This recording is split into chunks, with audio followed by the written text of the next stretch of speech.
Hi guys, my name's James and I'm from my YouTube channel Plumber Parts. Today we're going to follow the step-by-step process of installing a vanity unit from start to finish. And I'm also a qualified plumber. I passed my plumbing qualifications when I was about 19 years old. And this is the story about my first job, things I've learnt along the way during my apprenticeship, how I got into my apprenticeship, and why I think today that apprenticeships and technical qualifications are really important and really handy for you guys moving forward. There's also going to be a couple of embarrassing photos, and I'm probably going to get my dad on this video as well, and he's probably going to do his best as well to embarrass me too. I don't know why I put myself in for this sort of thing. So my first ever job was with my dad when I was about 11 years old, and this photo here, which I'm very embarrassed about, when I had short hair, don't worry, I had a long hair phase as well, is me helping my dad do some soldering. And I think looking at this photo, I was probably doing the flow and return of a new radiator in an extension. Now I can tell you, even today when I go to work and light up the blowtorch or get out some jointing compound, that's definitely one, the smell of those things bring back those memories in that summer of doing my first few jobs with my dad. I can't really remember much more about what happened on that job, but I can tell you about the few years after that. Having completed my GCSEs, I went and did A-levels, and I did a media studies, history and geography A-level. The media studies side of things would come in handy later on for me. When I was about 17 and a half, 18 years old, I embarked on my apprenticeship under the watchful eyes and also encouragement of my dad. I'm going to put his voice on now.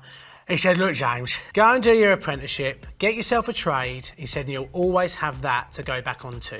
The company that my father worked for were a maintenance company, and they were spread out across the whole country, so there was a really large workforce, but also that meant there were about 4 or 5 blokes that I'd have to work with and get to know in my local branch as well. If there's a couple of things that I could look back on that were funny, definitely the problem with the automatic air vent that I took off that I shouldn't have and flooded a 4-storey office block. That's one of the things I did. The time after I'd passed my driving test and was given a work van, which is a great bit of responsibility at such a young age. But then, having had a small argument with my dad when we were on site, I then accidentally reversed my van into his van. That didn't go down too well. And the time when we had a site office and we had to have a key to get to the 7th floor in the elevator, and they built it up for ages, the guys did. They kept saying, whatever you see on the 7th floor, you can't tell anyone about. Eventually, when I was allowed up onto the 7th floor, it was where there was a TV set up and we could all watch the football. Along the way, it was an incredibly enjoyable, wholesome experience. It was a fantastic way for me to get to learn how to talk to people who sometimes are under quite a lot of stress because they had no heating, hot water, or there was a leak. It also taught me how to reassure people that there was something wrong and how to explain to them the certain steps and processes that I would go through to fix the problems for them. But don't get me wrong, none of this all came at once.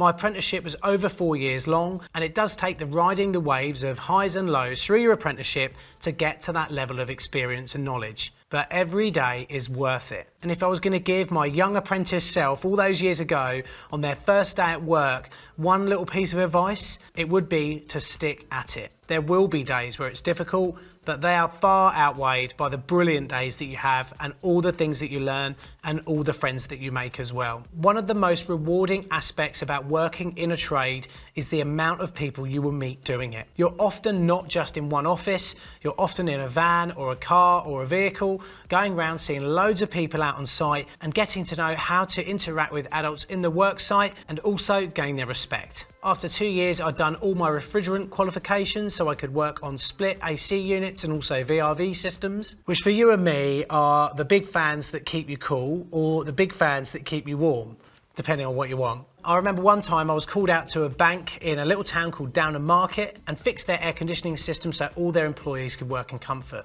I had to do this on the phone, talking to technical and also back with our head office. By then I was 18 or 19 years old and going out and doing it on my own. And for that little job there, I was put into a national award for all employees of this company. I didn't win it, but getting put forward to do it was really cool. A couple of years after that, I also won Apprentice of the Year at my local college. I went to the award ceremony and was given £25 and a commemorative plate. About an hour later, I was in a van, driving down the motorway, going to Glastonbury Festival. After I completed my apprenticeship, I stayed on for a few years and then left that company. And that's something that a lot of apprentices do. And then for the next few years, I worked in the North London area and East Anglia, going around doing plumbing and heating call-outs, air conditioning work, you name it, I got called out to it. I met thousands and thousands of people. I made a whole new set of workmates and friends, some of which I still know today, and it was really, really enjoyable. Life does have a funny way of throwing things at you that can change your path and career. I was playing cricket for my local village team, happily working for this company, and some guy bowled me a full toss. That's a full delivery. I should have smashed it over the boundary for 6, but instead I flat batted it back and the ball hit me right on the end of this thumb, completely smashing it. For about 6 weeks I couldn't go to work, and in that time my phone was ringing off the hook from people trying to get me out to do private jobs. I then realised that, you know what, I'm going to go it alone. I'm going to go self-employed. This is not the route for everybody, but I thought I'd just give it a go. There's never been a time in the whole time I've been a tradesman where we've not been short of tradesmen. So I always knew that if the self-employed route didn't work, I'd be able to go back to working for a company again, and I'd be happy doing that. Fortunately, the self-employment route, not only did it work, it was very, very successful. I worked very, very hard, knowing that every hour that I worked was for me. I was earning money, and it was my money alone. I wasn't giving it to anyone else. But also, my diary became my own. The type of work I did went from light commercial and commercial work to more domestic work, although I did arrange subcontracting to the companies that I had worked for previously, but now just under my own self-employed status. All these agreements would not have come about had it not been for the life skills that I'd learnt talking to adults and customers during my apprenticeship. I was now driving my van around the countryside of East Anglia, getting a domestic customer base of people that I knew and loved in my local area. After a while, I wasn't driving more than 5 or 10 miles from my door, and I very rarely worked a Friday afternoon, spending most of that time on the golf course or in the cricket nets. Don't get me wrong, there were stresses along the way. Sometimes I'd lay in bed at night wondering how I was going to price this or that job up, and also think about that boiler that I'd fixed for that young family. Would it go wrong on Christmas Day? Boilers know when it's Christmas Day. But again, it's incredibly rewarding. Meeting people in their own homes. You get to meet lots of people doing this job. Talking to them, getting to know them and their families, renovating their bathrooms, kitchens, putting heating in their new extensions, something I'd known how to do since I was 11 years old, and fixing any call-outs, taps, immersion heaters, loads of different things that you get to know how to do along the way. After a while, I decided in my spare time to start doing a website teaching people how to do basic plumbing tasks, some of which I was getting a little bit fed up being called out for myself because they were so simple to fix, and also it wasn't a great margin of earnings for me as a plumber. Soon after that, I leant back on my media studies A-level and started a YouTube channel up called Plumber Parts, and I suppose the rest is history. I've also got a special guest with me today, my old man, Daddy-O. Daddy-O, do you want to come over? Take a seat. Here we go. This is going to be embarrassing. Come on, what have you got there? Oh, look. See, I've bought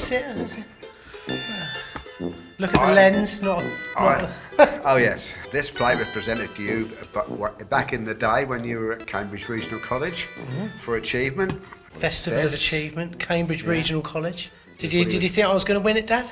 Of course, yes.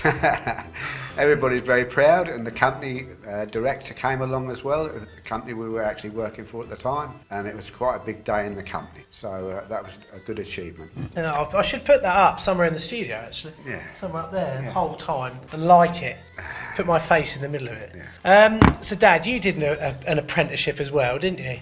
Yes, I did 5 years at an old pie engineering company in Newmarket. What was that, tool making, wasn't it? Maintenance engineering. That was in the day when we did everything, all the plumbing, the heating, the electrics, the whole thing. So you had 1 day release? 1 day release. So what did you do on your day release? And guys, this isn't a day off on holiday. So you have 4 days at work and then 1 day going where? Bury St Edmunds Technical College. Yeah. Which is vast now, much bigger than it was when I was there. I did my off-tech there. Yes, that's it, yeah, and I've done my gas training there in later life. Yeah. But yeah, in the morning we were in the engineering shop making various parts, metal parts, and learning how to use a forge and all the tools, the lathes, and the drilling machines and etc. And then in the afternoon it was classwork, instruction, and how to talk to the customer and how to approach people about various jobs. So it was very wide-ranging instruction, which in later life proved very good. Yeah, well, how to talk to people out on the job, that's something I've always said is a really good part. That's right, you know, because if you can instill confidence in somebody when you're talking to them, you will find that they will come forward to you much more and appreciate what you do for them. Do you remember any really bad things that I did, Dad? Any major mistakes that I made when I was an apprentice just starting out? Apart from the automatic air vent on that 4-storey office. Oh, yeah. Yes. The best instruction I can do is when you get your apprenticeship and you get a company van, just drive it carefully. Don't run it into the back of a lorry. Or your dad's van. Yeah. Yeah. Other than that, you know, just be sensible and, you know, watch what you're doing, be careful and take notice of what you're told. Try and remember it all, which is hard. I guess the question is, what would you say to someone who's thinking about maybe doing a technical work-based learning course or an apprenticeship? I would say go for it. In my experience of life, that's what I did, and I found it to be a rewarding, you know, experience to carry on with for the rest of your life. You're always learning things and having different experiences, and fun experiences. yes, Sort of experiences you don't get at uni, I think. No, that's the thing. But the thing is, if you go to uni, you come out, you've got to find a job. Whereas if you go for the technical craft and apprenticeships, once you serve an apprenticeship, you can change to other trades quite easily. Or even go to uni afterwards. That's right. You know. I mean, I suppose it's one thing learning to do an engineering degree at university, but you don't ever speak to the people you have to work for. And I think on work-based learning, you're often speaking to the people on the end of, you know, the work that you're doing and that sort of thing. So that's right. You know, that's the thing. Well, Dad, that's pretty good actually. I thought you were going to be awful. You haven't, what is it, embarrassed me or anything like that? So you know, are we still recording here? Yes. Yeah, I was obviously a model apprentice, wasn't I? In all forms. Not exactly. Like other young lads that you were out to enjoy Phil? yourself. As I found with all the apprentices that I've been dealing with over the years, they've all done well one way or another, and they've all, you know, made a good life for themselves. And well, they're all happy, and they're generally playing golf on a Friday, aren't they? Which is my aim in life, is to be able to do that every Trying Friday. to play golf. Trying to play golf. Yeah. Yeah. All right, Dad. Well, cheers for that. Thanks very much. You know, you've been well behaved for once. I can go home now. You can go home now, yeah. Don't invoice me for this, Dad. Now, guys, I know this year is different, and whatever your results are and the exams that you're getting through at the moment, you've got a whole spectrum of choices out there in front of you.